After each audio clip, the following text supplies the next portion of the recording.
Vernia. Right. Let's get into the title. Why that title?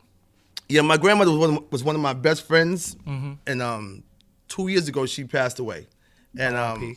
she's a Sagittarius like me. You know, she was always fly, had gold jewelry on, chains, whatever. I wasn't as flashy as she was, but my grandmother lived her life like to the fullest. Like her and her crew, she had a crew called the Golden Girls, and they went to trips. They did everything Bust out together. and shit. And I'm like, Grandma, if one of y'all fall, who picking one of y'all up?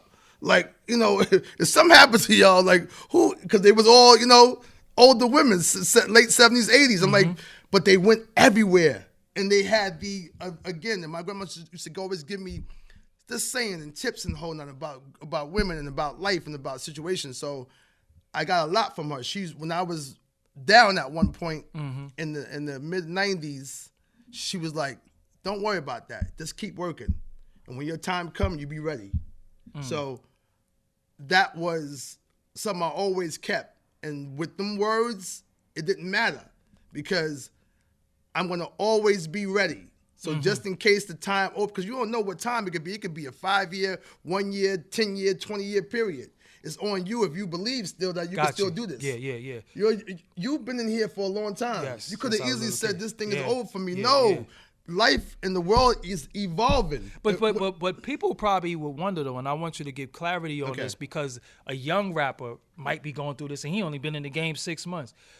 With all the success you've had, the jewelry, the cars, the women, the gold, the platinum, the travel, the money, the Rolex when you were 17. I'll never forget you said that. They all gone. That's crazy.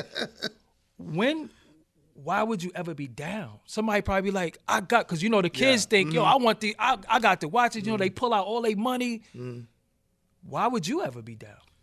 This right here is a pet peeve of mine of, like you saying too, imagine you did a whole series and you put your heart into it and then like, then nobody's checking me out? Yeah. Nobody didn't watch my series. Then I had Usher. You know, you know, everybody was on here. I did it was crazy. You know, it was in 4K. It was, nobody watched it. Yeah. And you spent mad money, but you spent mostly your Blood, time sweat, on and it. tears, yeah. So you can't get your time. Back then, I used to be like, with Def Jam, I didn't feel that they did enough promotion. And Redman said it too. And one of his last records before he left, before Def Jam had got in like 97, whatever, he was like, I'm going to show Def Jam how to promote an artist. Like, just a little short line. But not looking at Def Jam, but they were so big. But I can't come from having 2 #1 albums already with EPMD and come here and do the same thing. I can't be over here and have a #1 record or have then something's not looking right. You know, my mother used to always say too, yo, why you put so much trust in these people?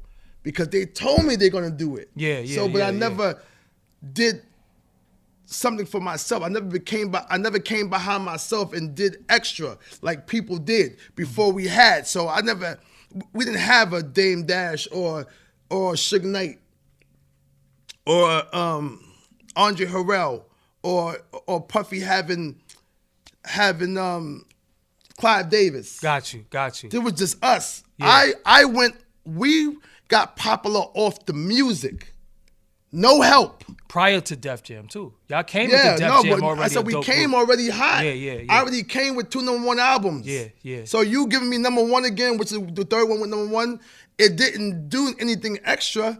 The sales didn't go up. Something don't match. Yeah. You know, so that's the part when I say that, when you say you can have it all but not be happy. My happiness was the fact that nobody promoted, so nobody heard it. So it just went down the line as, you know, oh yeah, that's something that came. And meanwhile, if I play it or you hear people saying, yo, damn, you could have competed with that. Damn, you didn't do nothing different that they didn't do. You know, and that's what got me, would be like, dang, you know, I have it all, but what happened? You know, was it a time where you quit? I stopped in 2002. I took like 11 completely, years off. like I just stopped everything. When I say quit, I mean you not even going in the studio. I figured I had enough money in my head. Crazy. I don't know what I thought was 50 and Puffy. I was nowhere near them. But I figured I had enough money. So you live in 11 years pass by. People can say, how you live for 11 years? Whatever. I produced everything that was rocking in the 90s and in the 80s and the early 2000s. I was on everything, as you can tell. Whatever. It was, Rockwell said it was over 74 million albums that was sold, and I was a part of it. Wow. So that means whatever artist came, I was on it. And besides my own crew, besides having Red and Meth too, whatever group came out, I was on it. Movies, soundtracks, albums, I was on everything. So me owning my own publishing, I'm able to do that. And sit. You know how people know what publishing is. These kids don't really know what publishing is because they got 360. They gave it away. But this is like having the pension of you living your whole life. 401k of rap. Yeah, if you want to really live and you own it, you can. That's how I live. People be like, yo, how do you live? This is how I live because I did so much work as a youngin'. I was able to. So that's when I said I really had just quit. And I was doing shows here and there if they made sense. Like it was Rock the Bells was out, so EPMD would go out and do 4 shows or be another couple of shows here, but that wasn't paying no bills, of course. Got you. But I had quit from 2004 to about 2015. So you quit, you walk away. But not the retirement. No, not the retirement. You just fell back. You fell back. Yeah, the game had changed. Don't forget, I'm from. Not from Georgia, but I was there in '92. Oh no, we're gonna talk about that. We're gonna get into that. That was David Banner just called me. Listen, we're going to get into the Georgia thing. Trust me. Okay, I got you. So when you walk away, you don't go make a beat. You don't listen for samples, the digging, none of that. I did all of it. Okay. It was so crazy because my sisters just be like, my brother always did exercise. I rhymed. I always, here and there picked up beats. That's why Rockwell, when he hear me now, I'd be like, Eric, I've been here with you for a year. I haven't heard nothing twice unless I ask you to play it.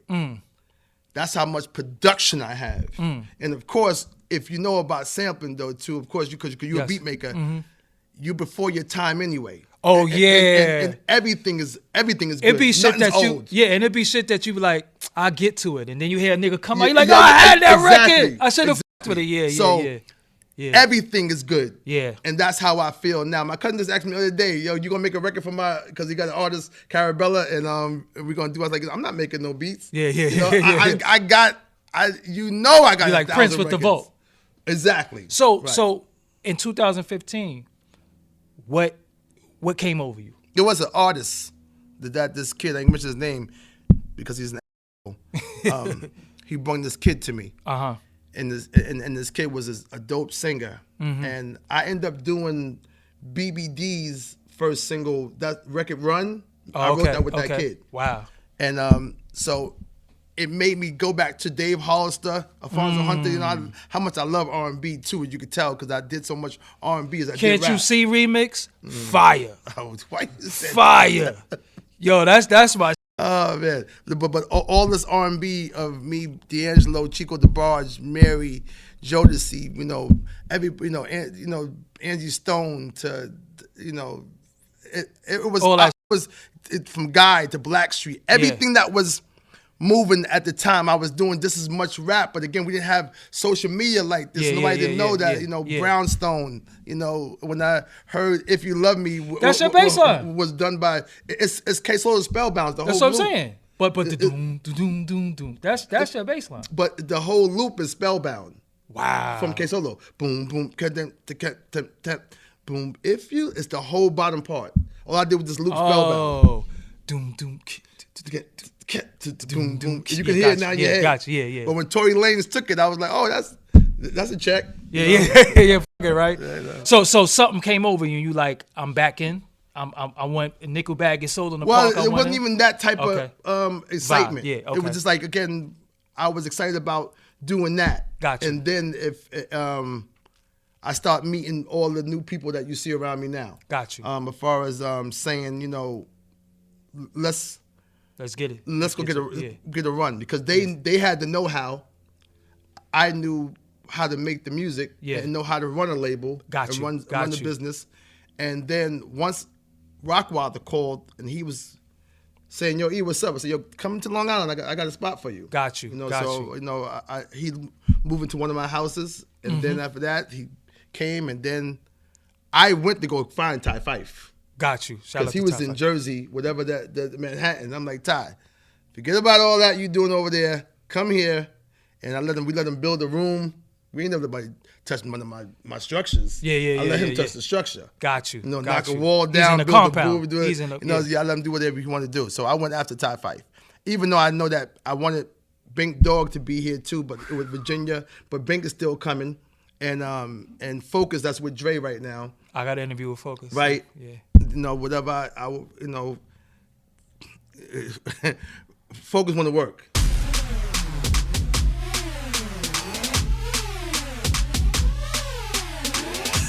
Make sure you click subscribe to this on iTunes. Go to radio.com. Download the app. It's free. You can hear the podcast on there. You can see the video on YouTube. YouTube.com/Doggie Diamonds TV. Until next time. Peace.